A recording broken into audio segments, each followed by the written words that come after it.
winging my live scenario. Hang on, a tick-tock. I don't know why I said a tick-tock. I usually say a tick, right? That's like an old, you just say a tick, which, it's a little, it's basically just a diminutive word that's associated with a certain kind of parasite, but the point is, it's just like a small thing. A tick, right? So it represents something that's small and short. A tick. So give me a tick. And then you just say talk afterwards, which is, the sound of a clock. And then, of course, TikTok is now the name of an app. But that's not relevant. Anyway, I'm just streaming off the cuff. I'll come up with the title later. I had a good start to the day. I'm ahead of myself. And as I understand it, I think the weather is supposed to hit like 60 degrees or something today. So it should be plenty warm. I don't think I needed any kind of coat beyond this, which will matter because it's I actually work in a heated warehouse. It's a heated warehouse, and we don't have to keep the door open very much.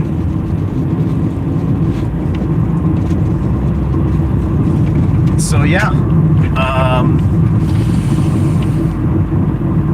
yesterday was a good and busy day. I had two drops yesterday. I had my work cut out for me for a good hour with Awaken Your Mind with Derek and Carolyn talking about narcissism. I got to share a couple of cool tidbits I'd been stewing on about that. I looked up a unique etymological definition because where most people, I'll say this, right? A lot of people in the etymology game feel like they are citing like stuff that they've heard in lectures and whatnot, which is good. I do the same. But it feels like you've got like an etymology book and maybe a handful of books that are like, or just like translations in general, translatory material. But as far as being an etymology person with what you're knowing with your words, find at least one reference book like I have, right? That book works incredibly well. Especially because I know that it is throwing me all manner of archaic syllables.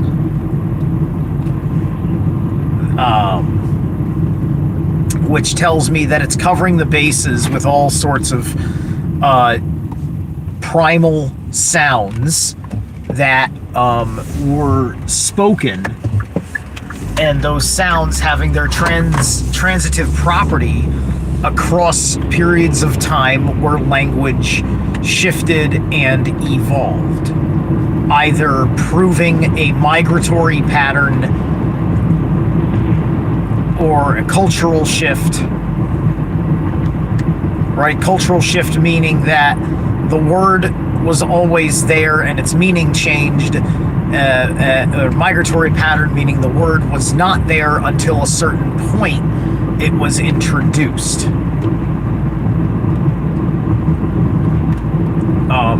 Typically during a period of time where perhaps there was an increase in new kinds of trade, or new forces were rising in different parts of the world, changing dynamics of how we spoke to each other on the outskirts when we were, scout to scout, raid to raid. You know what I mean? Let's see. Who do we have here? Guess I gotta turn this all the way up. We got... Can you see my Odin? Can you see? You want to see my Odin? What is that an allusion to? Hi guys, how are you? I don't know where you come from. Are you subs? Are you just finding me on the algorithm? How did you find me? Because you sound disengaged. It's what is this? This is Crip Plus, which I suppose is supposed to be like Crip Please, like the Crips. Is that what we're talking about? And then we have Gaffer Ula. Is that what you got? With some emojis. How you emojin? How you mojin? Mojo Rising? All right. Wow. So you guys have never seen you around before. Welcome to the channel. If you are just finding this pop up in your feed, it's because the algorithm favors me today for whatever reason it cares to. I am all over the map on subject matter that I care about, and I was talking a little bit about anthropology and etymology, which is the origin of words, is the study of etymology, which is relevant to almost everything that I do.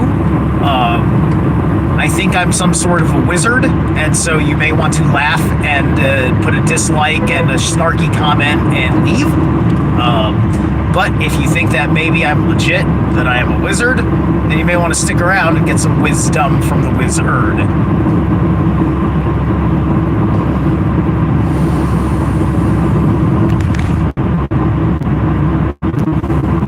And so, yeah, so I had my little talk leading to that episode that was pre-recorded and then uploaded last night. And then around the time I was doing my live stream, or around the time that upload came through, I was doing my live stream.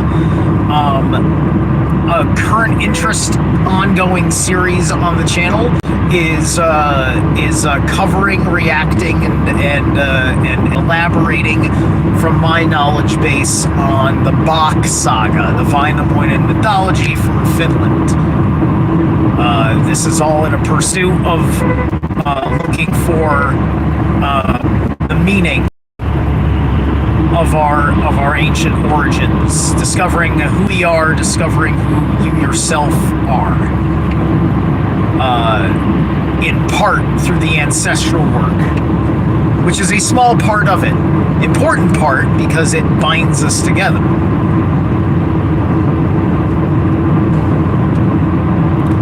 How we choose to move forward from there, that's another matter entirely.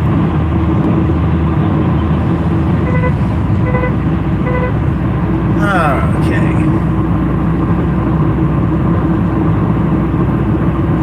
So I just wrapped up that video last night, where I'm, so that in my Bach Saga playlist, you'll see different titles and in different parts, and so you can chapterize all of those aspects of the playlist and go through in the order that I'm watching them to follow my train of thought as I'm watching them out of order from when they were released. Because for the Bach Saga, it's kind of appropriate when you're thinking about how do you start telling someone about the saga from the jump, and especially if you really want to get on to the advanced discoveries of the saga. People spend way too much time lingering on the basics with everything on YouTube. It feels like you're being robbed of depth sometimes. It's a matter of just how many goddamn times do I have to hear, somebody introduce you to Jungian individuality or something, right? As an example, there's guys doing different kinds of channels that are putting themselves out there in bigger manners, right? They're getting, they're trying hard to take it to this level that you're looking for.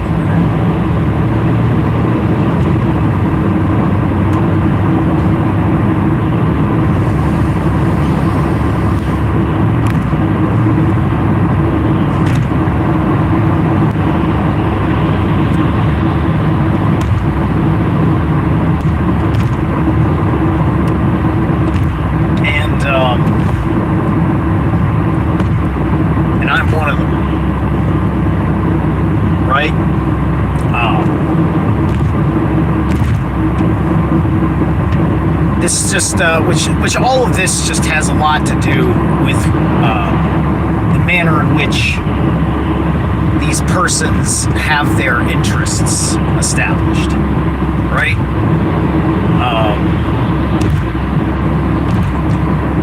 Because they probably don't want to jump too far ahead because they want to cultivate an audience that can follow rationally where they're going, kind of like, being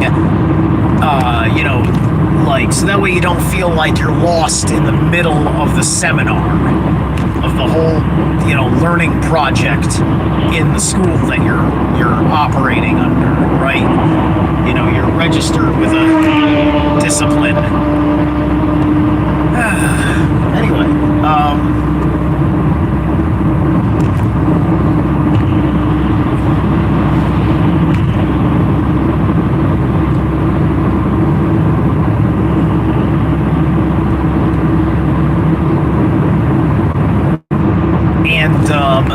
because I got 2 more videos in the Box Saga that I am prepared to cover. From some old footage from '95 with Michelle Mertles in one of them, and one of the guys that we don't hear from anymore telling this story is in the other, like a Kevin something, who I think might have been that blonde-looking dude, that blonde American dude, who I had played a small clip of back in an earlier aspect of that presentation. But also I did a reading on a book of Norse magic and practice by a controversial figure, Edred Thorson, the book Nine Doors of Midgard. Simple book,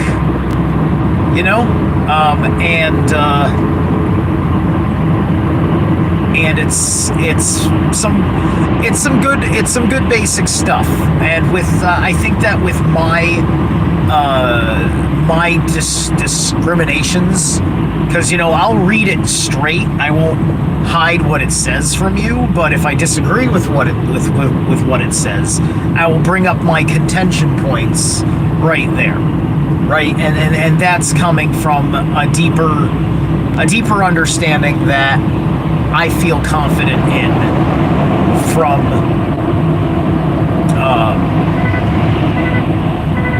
my work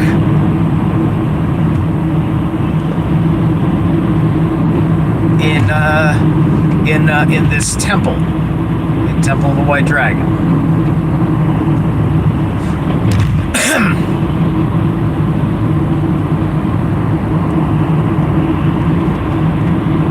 So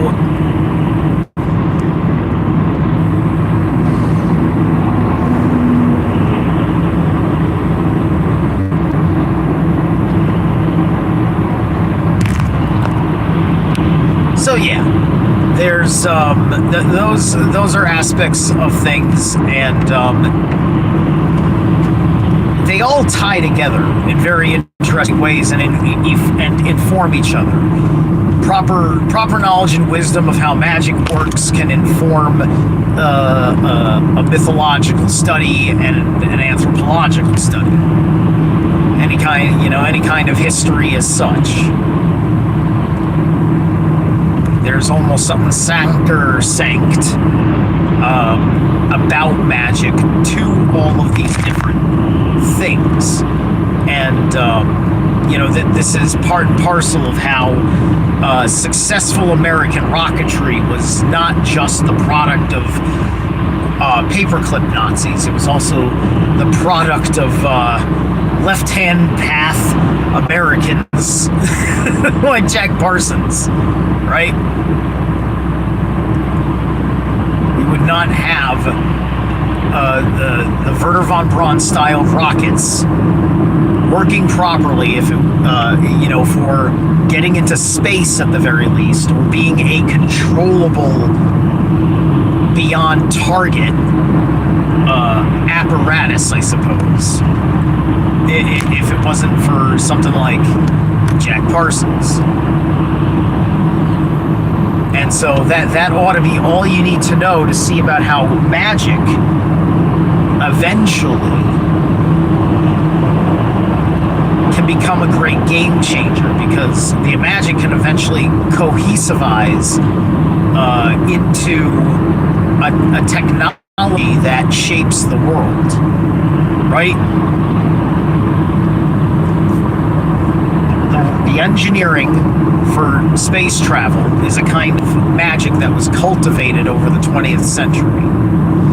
Now, because we have taken out so much intentional magic in our space program, which is involved with things like, the way we use categories for naming celestial objects nowadays, where planets get these serial numbers and these stars get these serial numbers. Oh, jeez, that's not good. Oh, that's terrible. Well. Ha. Well then, so my ring magnet, the glue just came off, and now I can't do a thing. So I'm gonna do this like this while I finish my point, and give me a minute to merge. Looking all right? All right, good. Anyway,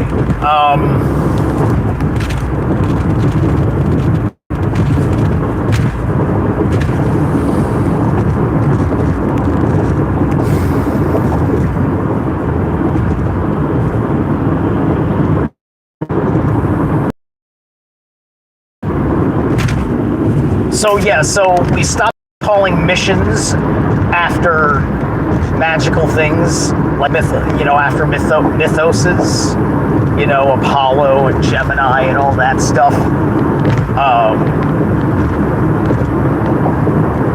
We took the soul and the inspiration out of it, and that emptiness kind of created, okay, if you look at fucking Hollywood,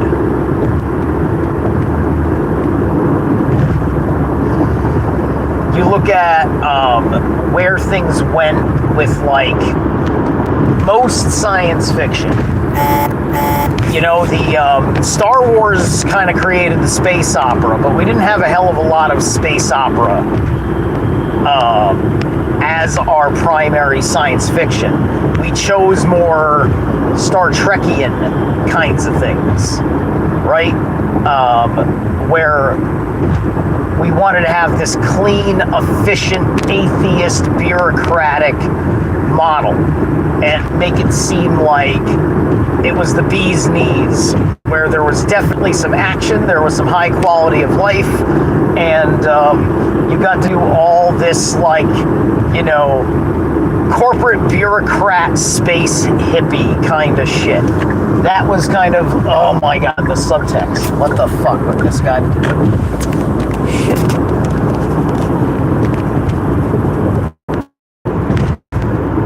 They just fucking run, you know, they got these cones running up on you. Anyway,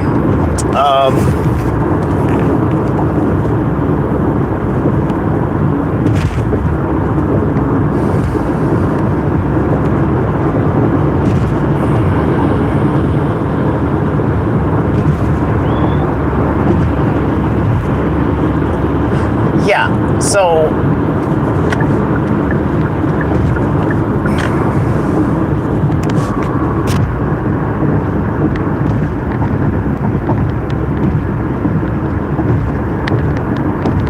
you see this decline in our presence in space, right? Now 99% of what happens in space is happening with effectively robots and drones, right? You had this entire 9-month debacle for the 2 people on the International Space Station.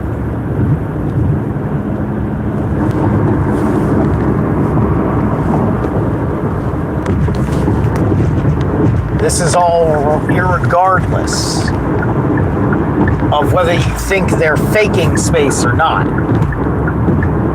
You know, if they were faking space, they probably would have had a more efficient way of sustaining that.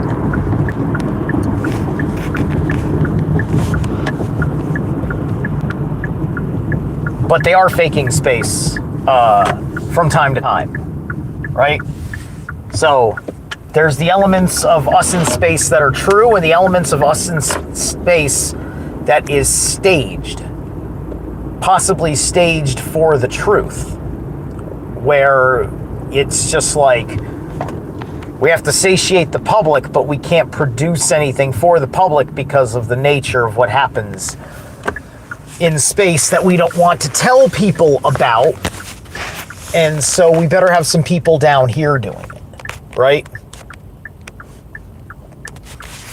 Because that's one of the things that I think is going on here, is that we are coming to the conclusion that you just can't put people really in space. The ISS, I don't say, is in outer space. I say the ISS is in the absolute top of the atmosphere. I think that we basically created the ISS as an airship, and that it's sitting right on top of a bubble of a certain kind of air pressure, and that I believe that, I'm kind of saying, quote, Sadaloon, but it's still operating with, it's still under forces of, perhaps they're gravitational forces or something like that, right?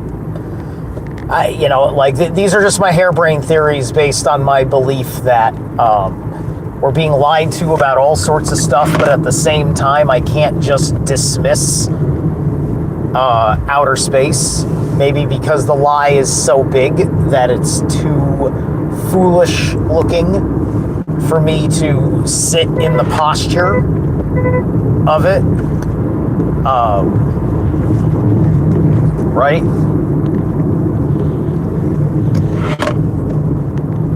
They say that plenty of people have seen the curvature of the Earth from an airplane.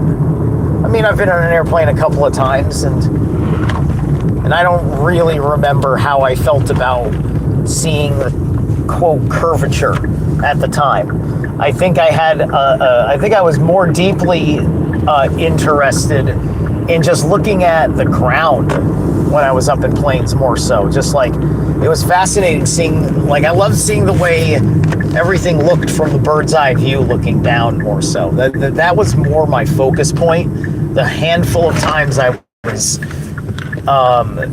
the air in an airplane at a window seat, and just looking at, the grid work of roadways and patchwork of farmlands and you know, all these interesting spots that were filled with there'd be like these circles in the ground, like the ground was like cultivated with like these roundings, like there used to be like a round structure there. It's kind of like the footprint that's left of it kind of circumstance.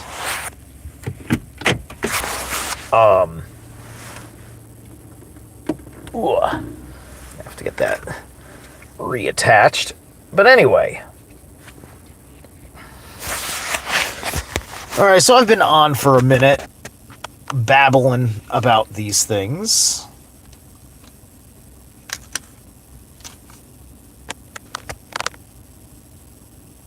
And that's about it. You know? How's it going, Adam?